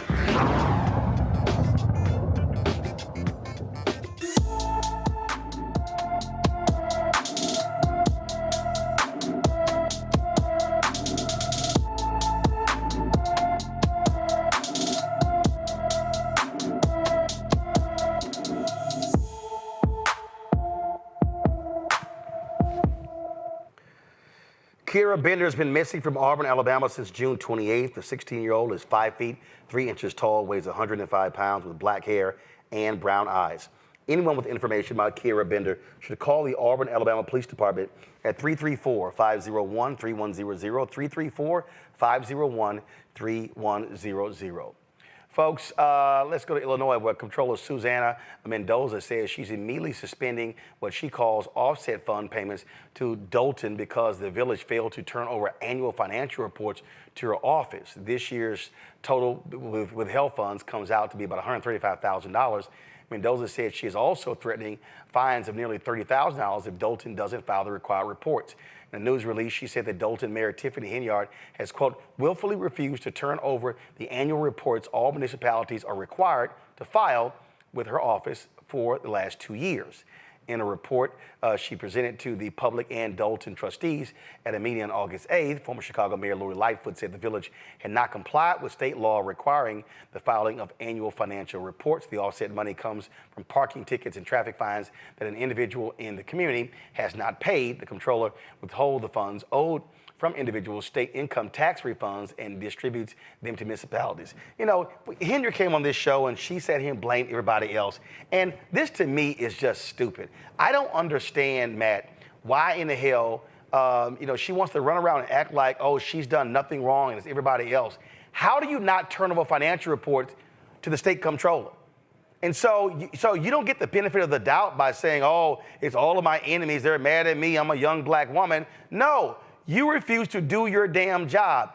I have never seen this level of not only incompetence, but also just flagrant abuse. This is not a big city, okay? It's a little bitty ass town in the south suburbs of Chicago. I mean, geez.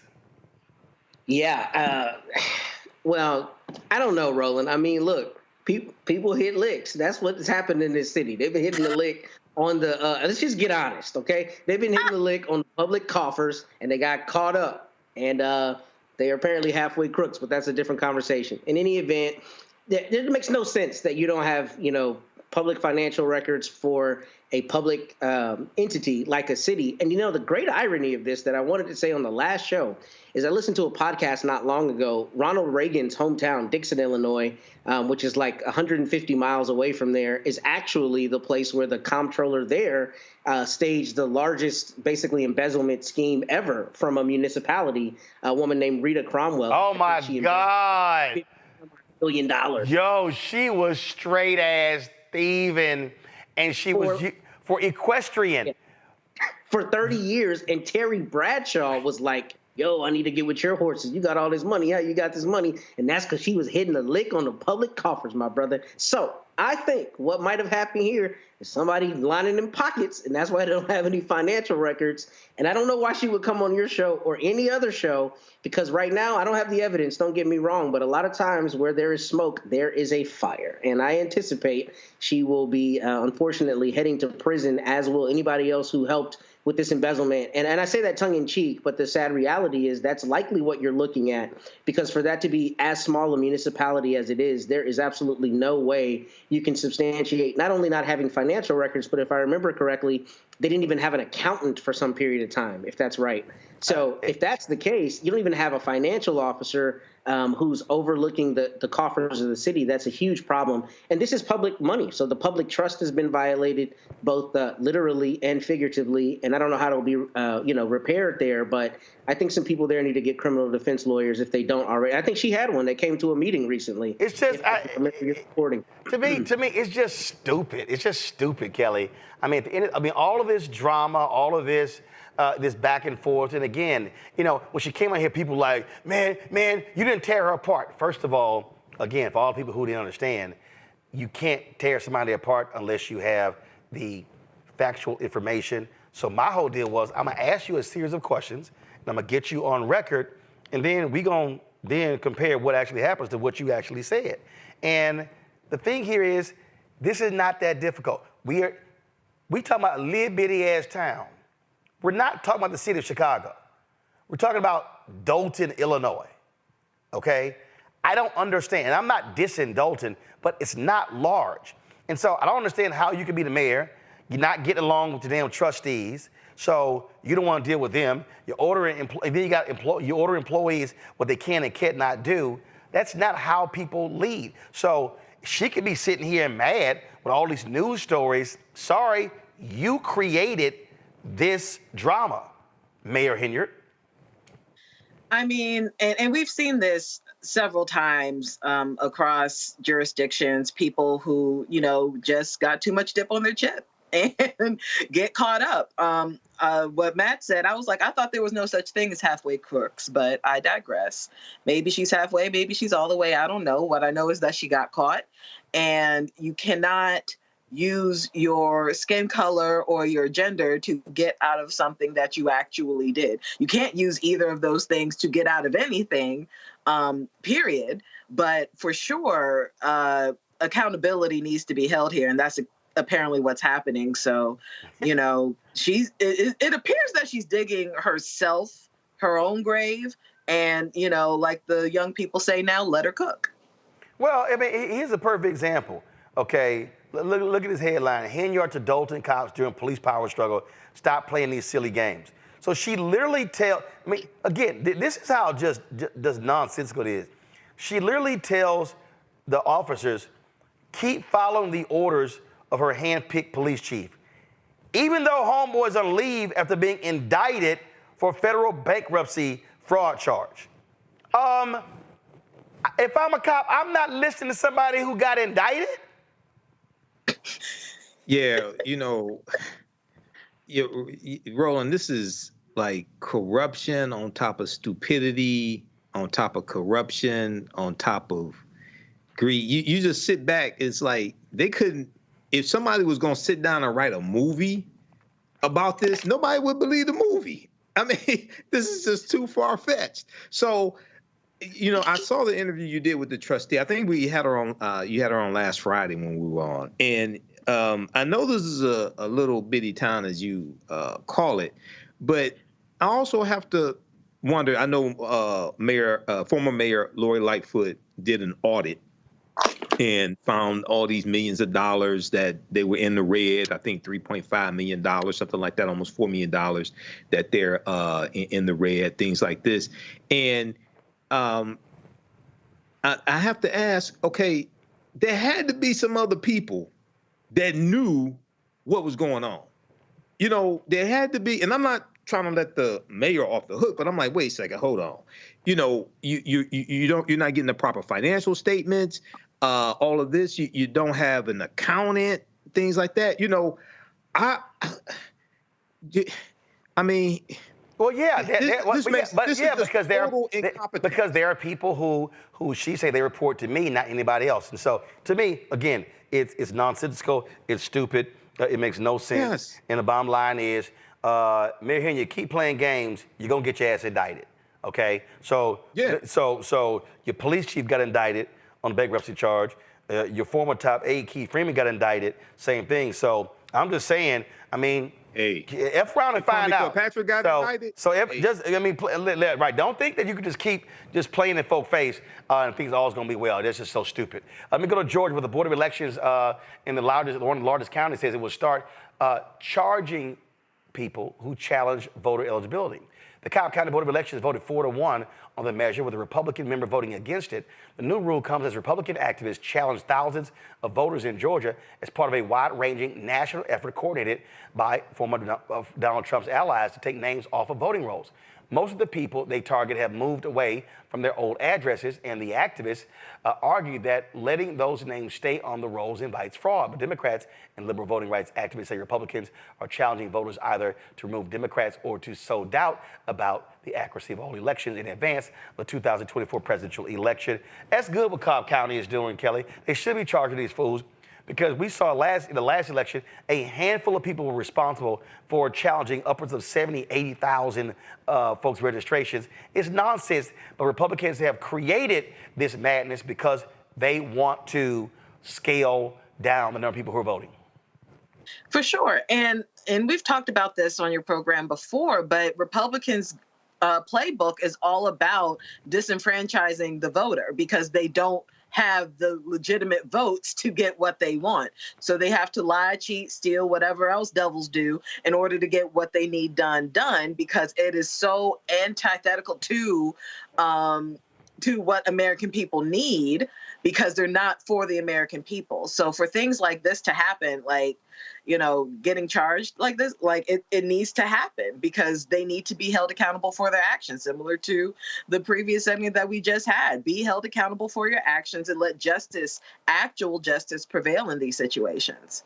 Absolutely. And Matt, what we're seeing is they're trying to set this thing up. But they also said it. They wanted to put people on election boards, use their power by controlling legislatures to change the rules, to take over boards, and they specifically want to target places like Fulton County. But I love what happened there in Cobb. It's like, hey, y'all gonna keep doing all this sort of drama. Y'all gonna have to pay for this stuff. And it's amazing when you start charging folk, they start looking at their pocketbook like, yeah, I don't think we can just challenge. Because the law, they can literally challenge anybody.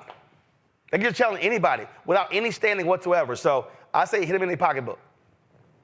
To your point, the city of Corpus Christi is embroiled in a fight right now over the library board here in this town, where it's been overrun by maggots and they're, attacking everything related to the library. So your point is well taken, because I see these asinine headlines in the newspaper all the time about the library board. So they are trying a takeover. I will say with this, I want to reserve judgment on the propriety of this to the extent that I don't know the standing, kind of like you mentioned. I mean, I like the idea of them putting in some measure to disallow people from attacking registrations without any basis to do so. But it does kind of concern me because if there's a bona fide, challenge to somebody's registration from the left, let's say they wanted to challenge somebody's registration, I don't know the circumstances you would need to show to even get to a preponderance of evidence to show you have a reason to believe it's not a good registration. So not knowing more, I want to reserve judgment on how good this is. I like the idea of addressing it. I don't know if charging is the right way to do so, because I could see the circumstance where it hampers people who are legitimate in their attacking it. But maybe there's something built into their bill where it's the number of registrations you attack or something else that allows it to be done kind of in a nuanced way. Michael, real quick. Yeah, Roland, this goes back to the one of the agendas of the Heritage Foundation. Not only did they craft Project 2025, but you go back to 1980, Paul Weyrich, who's a co-founder of the Heritage Foundation, he was on video saying it's in their best interest for less people to vote because they're going to turn out their voters. Republicans are going to turn out their voters. So this is one of their tactics: challenge people's ability to vote, get people removed from the voting rolls. And then Republicans will turn out their voters. So they should be charged for this, and we have to continue to fight voter suppression efforts like this. All right, then. Folks, the family of a black Ohio man killed by a sheriff's deputy will receive $7 million to settle a federal civil rights lawsuit over the December 2020 shooting. Casey Goodson Jr. was shot multiple times as he tried to enter his grandmother's Columbus home. Jason Mead's trial, tried on murder and reckless homicide charges, ended in a mistrial in February when the jury couldn't agree on a verdict. Prosecutors will try the officer again in October, but they have dropped one of the 2 murder counts he faced. Mead testified that Goodson waved a gun at him as the 2 drove past each other. So he pursued Goodson because he said he feared for his life and the lives of others. He said he eventually shot Goodson because he turned towards him with a gun. All right, folks, that is it for us. Let me thank Matt, Kelly, Michael for joining us as well on this show. Thank you so very much. Hey, folks, do not forget, beginning Monday, we will be live in Chicago every single night, 6 hours of live coverage from the Democratic National Convention. That's right, we're gonna be there. Our team is driving up tomorrow with all our gear. We fly up on Sunday, set up, and we go live. And so we're gonna be covering everything there as well. So looking forward to that. And so again, every single night we're live there in Chicago. So we want you to join us. Listen, y'all don't need to waste y'all time with them other networks.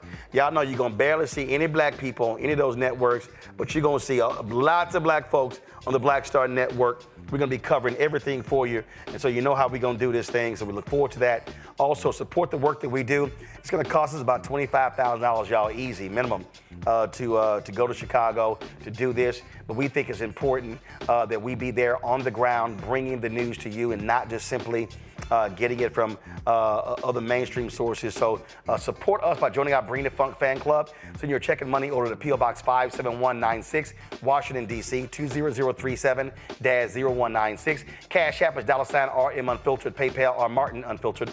Venmo is RM Unfiltered. Zelle, Roland at RolandSMartin.com, Roland at RolandMartinUnfiltered.com. Download the Black Star Network app, Apple phone, Android phone, Apple TV, Android TV, Roku, Amazon Fire TV, Xbox One, Samsung Smart TV. Be sure to get a copy of my book, White Fear, The Browning of America is Making White Folks Lose Their Minds, available at bookstores nationwide. And don't forget, y'all, to get your My Black Job is Voting t-shirt. And so go to, you can click the QR code in the bottom right-hand corner, or go to daciasdesigns.com, DACIASDESIGNS.com. Use the promo code Roland, and some of the proceeds of that comes back to this show to support our work. Folks, that's it. I'll see y'all on Monday from Chicago. Holla!